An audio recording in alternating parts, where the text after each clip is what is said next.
It's time for another episode of Hops and Hedges, where we talk about beer, landscaping, and everything in between.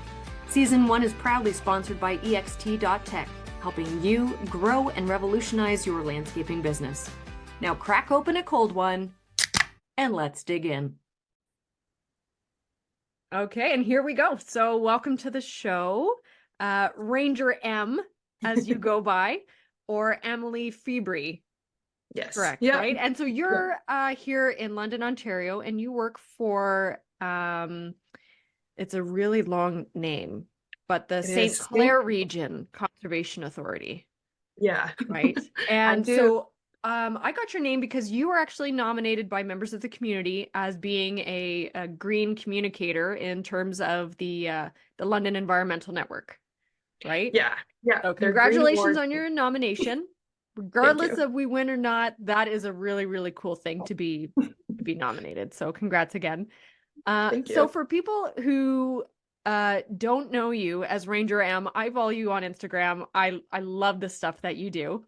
I am going to get to your work stuff in a second too, but can you tell us what the heck is Ranger M? What is this learning with Ranger M thing? What is it? What do you do? So I have a television show with Rogers TV here in London. No big deal. No, you just have your own television show.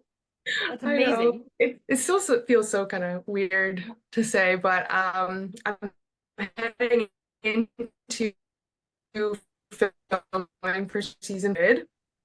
And sorry, you froze, so I wasn't sure if I froze. You totally did freeze. Sorry. That's okay. Technical difficulties. That's part of the name of the game. Could you just say that again, please? Yeah. So I have a television show on Rogers TV called Learn with Ranger M. We're heading into filming for the 5th season. And it came out of COVID through a previous job. I was trying to find kind of something to keep me busy, keep my position relevant. So I started making my own videos about kind of nature-y things for kids and their families to do at home. Yeah. And then my friend saw it, who is a producer for Rogers, and he's like, I think that could be a really cool show on Rogers, because they had also lost a lot of their shows because sports and stuff took a back seat. So I was like, well, I mean, if you think I'm good enough for TV, sounds good to me. Oh my gosh, that's so cool. So yeah, so a lot of it is just basically talking about all things nature, conservation, wildlife, and I just interview different individuals or organizations kind of in the London area who are doing kind of some cool big things around those topics. Yeah. And then I was kind of wanting to make more short form, more personal content. So I decided to kind of create a social media presence too. So that's kind of what I'm diving into as well, providing kind of educational content on social media.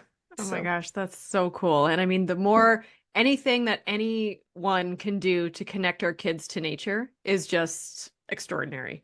Mm-hmm. So that was one thing when I was reading your questionnaire that we definitely have in common. I love just connecting kids to nature and getting them excited about either landscaping or horticulture or landscape design. And there's so many nature schools too. I'm following a lot online, which is, I can't imagine how cool that would have been as a kid, but no, I'm very jealous of these 5-year-olds that get to go there. Yeah, it's anyway, very, very cool.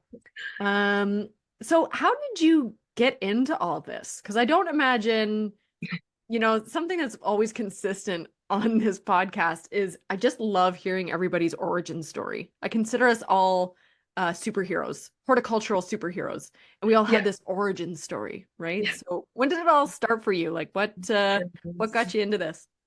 I don't really know, couldn't really pinpoint exactly when, but I've always remembered loving the outdoors, being outdoors, going for hikes, camping with my grandparents.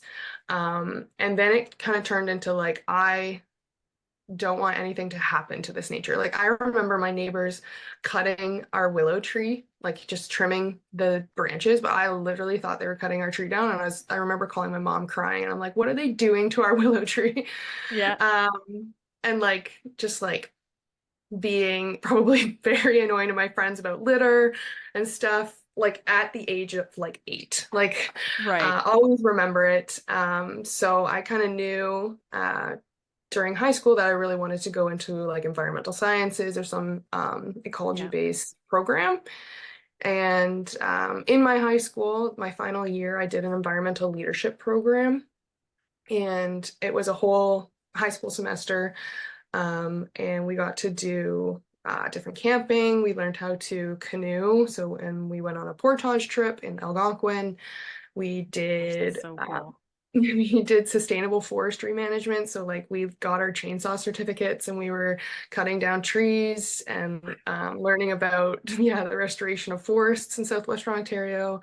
We did educational stuff with younger kids. So Hmm. um, near Elmer, there's like what's called Marsh Quest and the Carolinian Forest Festival, which are really two big festivals Hmm. for kids, kind of grade 4s to 8.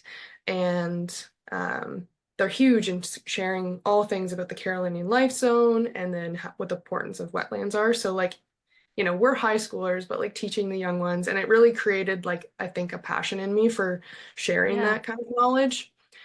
So then I went away to university, and that was a lot of the work we did for that ELP program was with conservation authorities. And I just kind of like fell in love with conservation authorities and what they do. Because like Yeah. there's like what people know conservation authorities do, and then there's like A 25 whole million other bunch things more. they Oh do. yeah.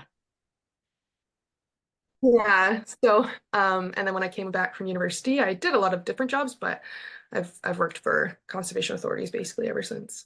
Oh my gosh. And it's so cool thinking back, like you knew when you were 8 o'clock. Oh my gosh. I swear I've only had a few sips at this point. It's not that strong. It's not that. It's just me. I'm getting all excited that you were 8 years old and you already had this sort of advocacy in you Yeah. to protect plants and nature and wildlife. And Hmm. it's just so cool. And I do think that depending on what we're exposed to as kids, you're talking about camping with your grandparents, Yeah. like Yeah. how many kids don't get to do something like that or really spend those times Yeah. outdoors? Hmm. And then just hearing you talk about the stuff that you were doing in high school, because none of that was available to me. I had home ec, Yeah. which I Yes. think got kiboshed a year or two after I took it. I was like one of the last few Yeah, people because that had to I have a couldn't home ec take it. class. Oh my gosh. Yeah, no, it was mandatory when I was in high school. It's like, well, I'm not going to be a mom. So why, what? Like, no, I'm going to marry a housewife. I'm not going to be the Yeah. housewife. Why am I in this course? I I don't want understand one. this. Yeah. Like, can you tell me how to pay bills and what a mortgage is and how to lease a car and Seriously. pay taxes, start my own business? What are taxes? I still don't know. Gosh, yeah, that's a whole other podcast, right? Going over the things that they don't teach us in school. But I think Yeah. that's really cool that you had that opportunity to environmental Yeah. leadership in high school. Like, that's awesome. I wish every high school kind of had a mandatory kind of basis of environmental class. Yep, Get outside, do something a little bit exciting, and absolutely. hopefully curate some of that appreciation in others. Like it'd be so cool. I think we'd have a totally different younger generation. Completely. I agree with you 100 gazillion percent.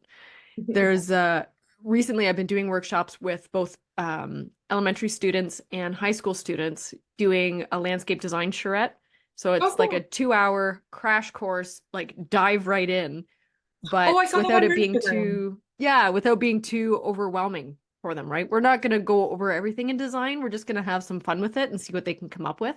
Yeah. Um, but it is so interesting to me that I feel like we need some sort of nature, like mandatory nature conservatory.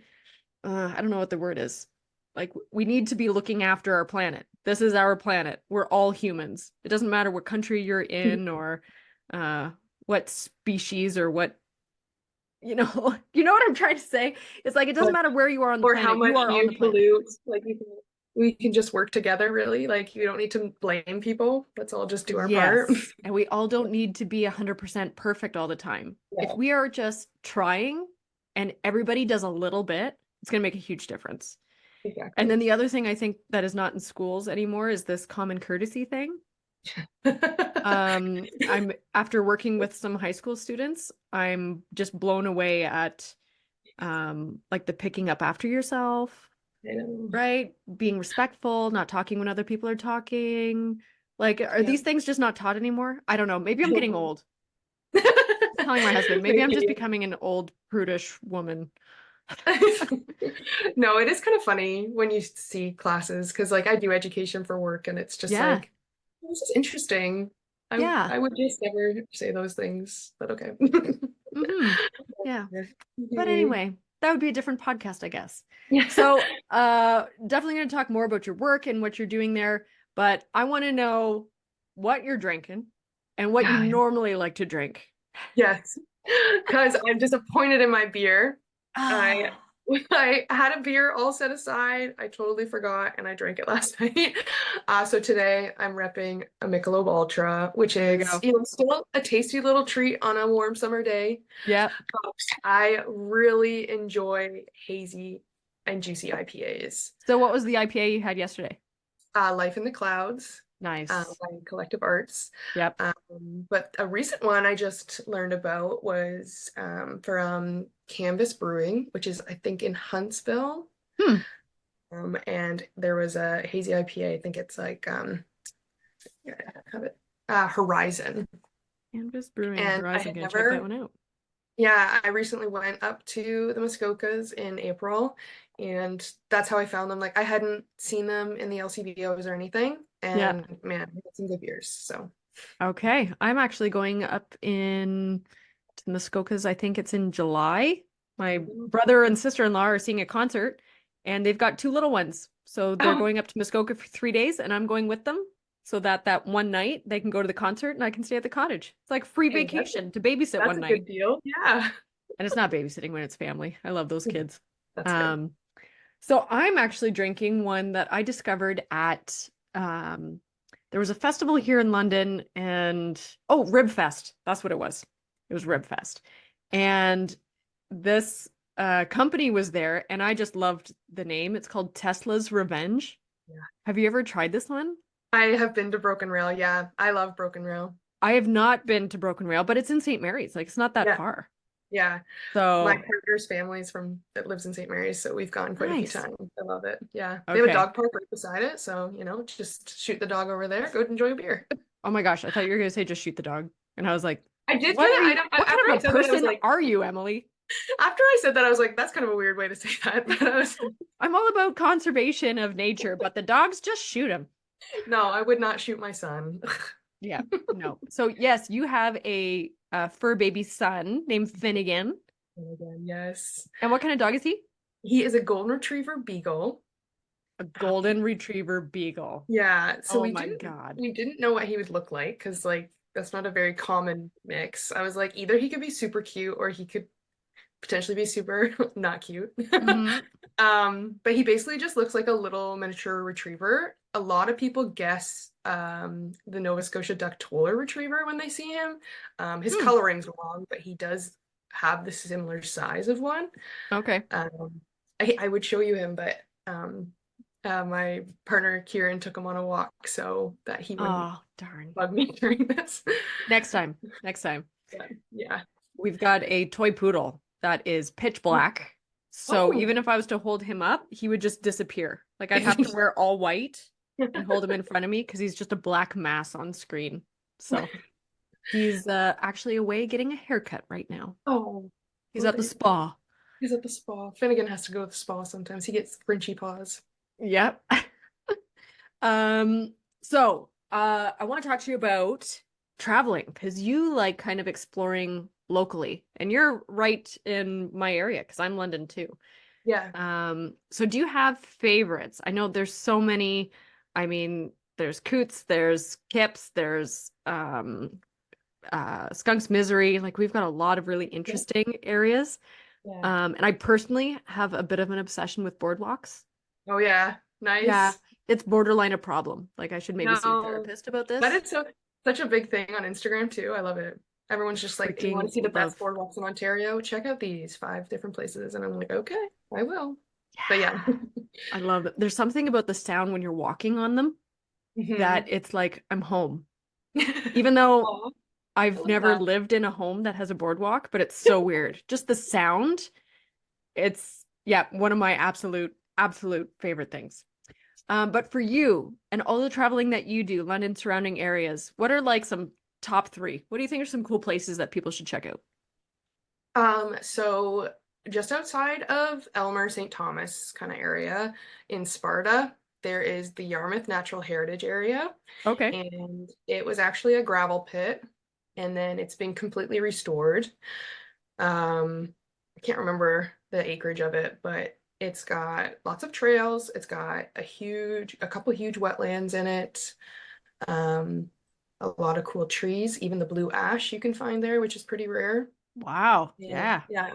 And it's just like a really cool sight to see because it is restored and you Hmm. see a lot of birds and stuff there. So it's like, it's cool that if we do this, we will get the animals back, you know? Right. So, and then that area, like, you're close to Port Stanley, you're close to Sparta, you can do like a little road trip day. It's nice. Yeah. Then going to kind of the other side of London, outside of London, Coldstream Conservation Area. Okay. Just because you mentioned boardwalks, they have some nice boardwalks they've redone. Sold. And I'm going.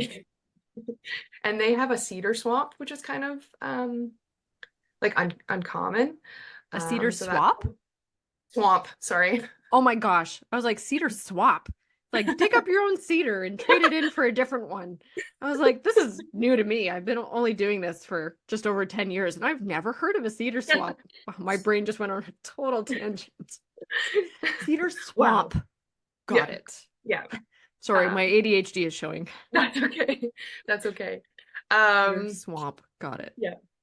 And then if I wanted to do something in the city, what would my favorite be? I I I tend to go to Westminster Ponds a Yep. lot.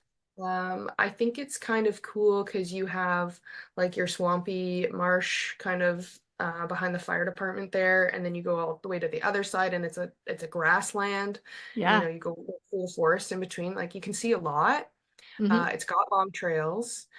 Um, and I just like walking through it, I find it so cool that it's literally in the middle of the most busiest part of the city, and Yeah. sometimes you can't even hear anything. And it's just like, oh, this is nice. And It's it's really really cool, like looking it up on a map. Because I remember Mhm. doing I don't know if we were doing buckthorn or what we were doing, but there was a group of volunteers, and that's where we were going through and doing something. This was years ago now.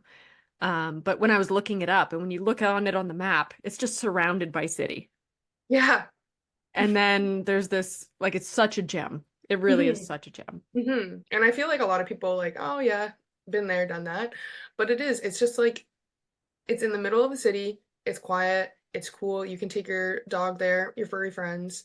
Yep. Um, it's an environmentally significant area too. So like there's very important species found there, Hmm. um, important migratory path, and it's in the middle of one of the biggest cities in, Southwestern Ontario kind of Ah, thing. so cool. We have so much here, like So we much we here. really do in London, being the ports of London the is very Thames big. and Yeah. lots of really cool stuff here. Yeah. So how far, and not for, well, I was going to say not for personal use, but I mean, sometimes travel when we're in horticulture also becomes kind of work anyway. But what would you say, like, what is the farthest you've been, like to either see something or like a botanical garden somewhere or, Oh, it like just traveled for kind of like nature-based stuff. yeah, or even if you Or traveled like on a vacation, but there was something there to see. I know that like I my husband and traveled. I, we went to the Cayman Islands, and I didn't know in advance that there Oh, was a botanical garden there. So that was yeah. a very nice little surprise that we got to do. Oh, I didn't see the botanical. I've been there. I didn't see the botanical gardens. Missed out. It was really cool. I traveled quite a lot, actually. I've been very fortunate. So I have been as far as like Vietnam. Um, I've gone to like the UK, Germany, and I've also been to India. And India I found very surprising. I didn't I was kind of like I was in university, but I was kind of like young in university, and I didn't research it at all before Right. going. You just kind of think big cities. I also thought like just desert because it's kind of near the Middle East. I was like, Yeah. I don't know what I'm gonna see. Mm-hmm. We got to the place and like I look behind it and it's literally just like a tropical jungle basically. And I was Yeah. like, man, what is India? Yeah. I just like totally was so ignorant in Oh my going there. gosh. So how long were you there for? This is news to me. I did not know that you've been to India because I lived there for a year. Oh, very cool. Yeah. I So went, like it was like such a big surprise to me. I went for a week. I actually my uncle was going for like a missions trip and I Yeah. kind of just like jumped on. I was like, hey, You want a tag along. buddy to go with you? Yeah. So I kind of just rode on his coattails and went and I like helped him. We were painting an orphanage or something. Yeah. Um, and we flew in and out of Mumbai and Hmm. then we were about what was it, like 6 hours out of Mumbai, close to Navapur, I believe, Wow. which was like a tiny, tiny city. Hmm. Sorry, like a tiny little place, but like thousands upon thousands of people lived in this tiny city. Yeah. And I was like, whoa, this is intense. You guys Yeah. utilize space. This is infill, not sprawl. I like it. Yeah. I stayed in a quote unquote small city of 300,000 people. Yeah. And it Yeah. was a small city. Like, okay, sure. Well, What did that's you do in something India? I was there Oops, on sorry. the Rotary Youth Exchange. So I Oh, actually cool. graduated grade 12 about a month early. Wow. And I flew into Delhi and I was picked up by a friend of the first host family. And then from there, I flew to Allahabad, which I stayed for the whole year. But from Allahabad, I went to Agra. I saw the Taj Mahal twice, actually. We traveled once with my host family, and then my dad came to visit. And so we took my dad to see the Taj Mahal. Because if you're in Yeah. India, like you got to see the Taj Mahal. Yeah. I didn't see it, but So there you go. You're just gonna have to go back. I guess I'll go back. Yeah, Maybe I'll I know a bit keep more about India now that I go when I go back. yeah, I'm definitely gonna have to go back. Yeah. I was not anticipating the reverse culture shock. So when I got there, I got a little bit of reverse culture sh or culture shock in maybe my second month, because the first month felt like a vacation. Oh, this is Yeah. nice. I'm in a new place. And then the second month, I was like, oh my God, I'm living here like for a year, right? Yeah. Um, but it was very eye-opening for sorry, this is a total segue now on the podcast, but I was like, oh my God, somebody else who's been to India. Uh, but I really started to review my own thoughts and opinions about what it meant to be Canadian Ooh. while I lived there because I had all these assumptions that, Canadians are the most hospitable people. No, Yeah. Yeah, I no. know. East Indians, oh my gosh, that is hospitality, Yeah. right? We've got nothing on them. So I Yeah. really had to, and that's just one example of things that I thought to be true. And then Mhm. living somewhere else, I was like, okay, reality check. Yeah. I found that in Vietnam. I was like, these people are so kind. They're like, I Yeah. can't speak a lick of Vietnamese, and they're doing everything to make sure that I know like what I'm ordering or whatever. And I was Yeah. like, and many other examples. But yeah, I definitely feel that. Oh man. So we are going to get back to horticulture Yeah, and same. nature, but anybody who's tuning in who hasn't traveled, it does spill into other areas of your life. Yes. Definitely recommend going out, travel, see the world, meet new people, explore and experience other cultures and cuisines. Oh my God, the food. I got so Oh my fat. God. So I Mm. was 168 pounds when I got home. I was 120 pounds when I arrived. It's so good though. Can't say It's no. so good. So good. So, anyway, yes, exploring locally. And then, have you done like Ontario exploring as well? Like, have you done any road trips or RVing or anything like that? Yeah, the farthest kind of, well, actually in first year university, I actually did tree planting for a summer. Oh, nice. So that was the first time I really got to see our province, beyond like Southwestern Ontario, kind of Muskoka's, that's It it, looks you like a know? different country. Yeah, and I remember our biggest like travel day to move to the next camp was like, oh, White River all the way up past Thunder Bay to Manitouwadge, Ontario, which is about 4 hours northeast of Thunder Bay. And I was like, man, does this province ever end? Yeah. Like, I could have driven to Halifax by now, Oh you yeah. know? Yeah. So that was really cool seeing the province from that view. Hmm. Very rural, very off the grid, very much resenting black flies. But Ugh. otherwise, I've been to Sleeping Giant was one of my biggest road trips in Ontario. Yes, For that was one of the places we stopped on our RV yeah. trip. Oh, very Um, nice. we actually, so we pulled into Sleeping Giant the day before my birthday. And Oh, then on our way out, there was a sign for an amethyst mine. I guess you can oh yeah, mine your own amethysts. yeah. And my friends, so I was traveling with three women who are really close friends of mine, and they know I'm obsessed with rocks. Like boardwalks are probably number one obsession, but my very close second is rocks. I've got bags of rocks that I've collected from beaches behind me that I just don't know what to do with. So they're like, "Oh, for your birthday, we're going to the amethyst mine." And yeah, we spent probably an hour there. I could have probably spent 4 hours there, but they're like, "Heather, it's time to Yeah. go." Right. So we had more Yeah. places to I go, but didn't it, go there, but I saw it. yeah, it took us 3 days to get out of Ontario from London. Yeah. So driving out to BC took It's us three almost, days.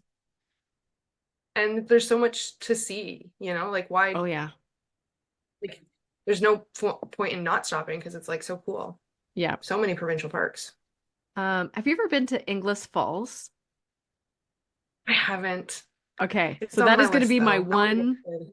Okay, perfect. So you're aware of it. Anybody else who's listening who isn't aware of it, and if you're in Ontario, put it on your list to see. It's a very old, what used to be a flour mill.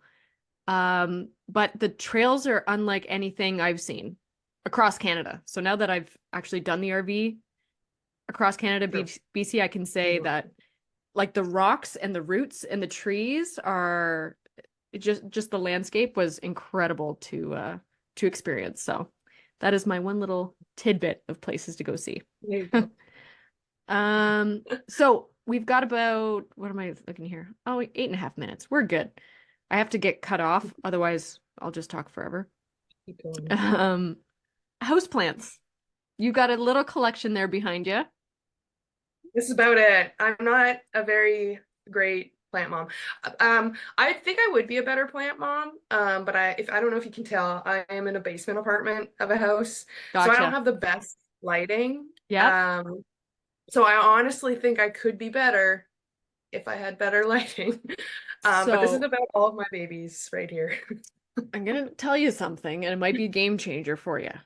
So you can buy grow lights that fit a regular light bulb thing. Oh, They're on Amazon, and you just plug them into your regular lighting fixtures, and then you just leave your lights on. well, goodness me, I never knew that. Oh, You're I'm gonna welcome. grow lights. I think I actually have a. Hold on one second. I've got actually a box right behind me.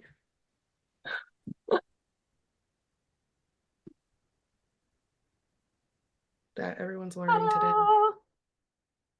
Let me put this back in. Wow. So these guys, Propagation. Oh, cool. are the words straightforward for you or are they backwards? They are straightforward for me. Okay, because for me they're backwards. So Oh, that's good. oh, Good to know. Zoom must know. Yep. And these aren't, I don't think very strong. They're 13 watts or 6400K, but it's for propagation and growth. But these, Oh, they're the same size and like screw size thing as a regular light bulb. okay, I cool. don't know the Okay, maybe I technical can't blame things it of on anything. can't Yeah. blame it on my living situation So then, I guess. there you go. Yep, no more excuses. No more So excusing. so even with just your basement window, what do you have up there? Do you have a favorite, or is there one that you wish you could have, but you keep killing? Um, I used to have a fig. I kept it out to show you. Oh, I'm so sorry. But thanks for sharing it with me. Oh. Very sad. Yeah, they love light, like a lot of Yeah. light. Yeah, and I moved it. Like we moved apartments, and I read that they don't like to be moved. I don't Interesting. know. I That's don't new to know. me. I know that figs are kind of on that list of I'm not ready yet to commit to a Yeah. fig Yeah. list, you know? Yeah. Yeah. Um, my snake plant's been with me forever, but has not done anything, so don't know really what I'm doing with that one. I get quite a few orchids every once in a while, and they just I don't know, stop flowering and then die, so I don't know what I'm doing with that one. Wow. Um, and then I have a spider plant back in there. That's It's one I doing kill all pretty the good. time. That's I, something I that, heard that you said that on a podcast, and I was like, yeah. oh man, that's one I don't kill too often. And most Um, people, that's like your starter house plant, and yeah. it's the plant I consistently kill. So, no. And then my beautiful pothos is probably the only one that's really thriving. And Nice. that is because I took it to my mom's house when I first got it. Yeah. And I said, I need you to have this for the first 6 months of its life so it actually grows, and then There you maybe I'll go. take it So back. outside your window, if you're in a basement apartment, is the window like at ground level? Like if you were to open the window, is there soil there? Uh, it is like a window well, and then the ground is Oh, up. window well. Okay, because I was gonna say if Yeah. it was right ground, it's like, oh, you could just put your plants out in the rain, right? Yeah. Because they love that. But Yeah. window I would well, they're have to put probably the not gonna get much. but yeah. Yeah. And then I don't even get like I don't have a porch or a backyard or anything. I have a stoop. So I have kind of A like a stoop. stoop. I Oh, have a fancy. flower pot on it. Nice. And I last year I chaotically just threw wildflower seeds in it, and I didn't even know what the wildflower seeds were. And it's Yep. starting to grow some flowers. A Nice. columbine has popped up. Huh. But Very, I've actually just this year is the first time I've tried chaos gardening. yeah. Somebody, I was teaching a workshop at our local greenhouse at Hemans, Oh, and nice. someone there said, you know what, this year I'm just too stressed and I don't have time. I'm doing chaos gardening. And I had never heard that before. But she bought a whole Yeah. bunch of wildflower seeds, ones that didn't need to be pre-treated, and she just scattered them and lightly Yeah. covered them with soil, watered them in, and she's going to keep me posted. And I've tried it as well in our front this year. So Yeah. Yeah, it's fun. It's like I don't know what's gonna come up. yeah, We'll see. it'll be like Christmas. Yeah. A perfect surprise every couple weeks or something. Yep. Uh, too funny. What have we got? Oh my gosh, there's so many things on my list that I still want to talk to you about. So we've got 3.5 minutes yet. So here's a question for you, because something on your pre-interview questionnaire thing is you mentioned eco anxiety, and you are Mm. actually not the first guest to mention this. And I think it's more prevalent than people realize, but there's not a lot of awareness about it. So can you give a No, like little summary as to what this is? Because I suffer from this too. I'm right there with you. yeah. So I what mean, is like I eco don't know if there's a anxiety? real definition, but I get extreme anxiety from, like the discussions of climate change, the sometimes just like my daily work and stuff, it can be anxiety inducing because it's like it's always around me, like the thought that we're not doing enough. Um, Yeah. you take 3 steps forward and then you lose all that funding or something Mm-hmm. like that. But yeah, it's just like anxiety that's around all of the changes in the environment, Yeah. um, climate change, stuff like that. But I remember telling my doctor about it, and she's like, eco anxiety, what do you mean? I was like, okay, so it is not a A term thing. that's used yet. Got it. Right. Yeah. But I see it online. So Yep. youth are Well, and definitely, it really is a feeling of hopelessness and yeah, helplessness in terms of the future of our environment and our planet. that's a much better description. Thank you, Heather. Uh, but it's true because we are inundated with messages on media, on social media, in the news that, we can't do anything to change it. Yeah. I think I'm more of an optimist by nature, Hmm. right? But and I kind of think that with all of these images that we're being told that everything is kind of doomsday feeling, right? It gets really heavy. But when Yeah. I see people just trying or just doing Yeah. something, that's the hope that I hold on to. So I Yeah. really try to encourage people to just try something. You don't need to change your entire garden to be a pollinator friendly garden. As long as you're not planting something invasive, right? And you're not spraying stuff that you shouldn't be. Maybe just Mhm. plant one native plant and see what happens. Just try it. Yep. And if we can get everybody to just do that, to just try Yeah. one thing, can you Yeah. imagine what a difference that would make? Extreme difference. And people would fall in love with their gardens, I think, again. It'd be such a new experience. Yeah. Yeah.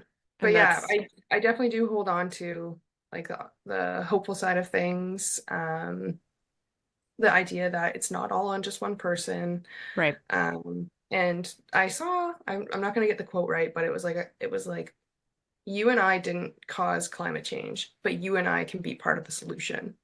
And And it's that's where just we're like, going to end because we're yeah. going to be cut off. Couldn't have said it better myself. Emily, thank you so much for coming on the show. Ranger M, check her out, look her up. Thanks Thank again. you. And hopefully you'll come back for a part 2. Perfect. Thank you, Heather. Thanks, Emily. That concludes this week's episode, hosted by me, Heather Gerard, my landscape artist. Now, before you go, here's some info about our sponsor, ext.tech. In today's fast-paced world, your landscaping business needs modern solutions to keep up with the change. That's where EXT comes in. EXT is revolutionizing the way you manage projects and streamlines your landscaping, snow removal, and construction operations. Instead of juggling 5 different software packages, endless spreadsheets, losing track of leads, and missing out on potential sales, you could be leveraging AI job routing, client management, and financial insights with a modern mobile app that employees love to use. With EXT's flat rate pricing, you'll never be caught off guard. If you're ready to revolutionize and grow your landscaping business, visit ext.tech today to learn more. And for additional savings, use the code HOPS10 at checkout, or just tell them that Heather sent you. See you next week for another episode of Hops and Hedges.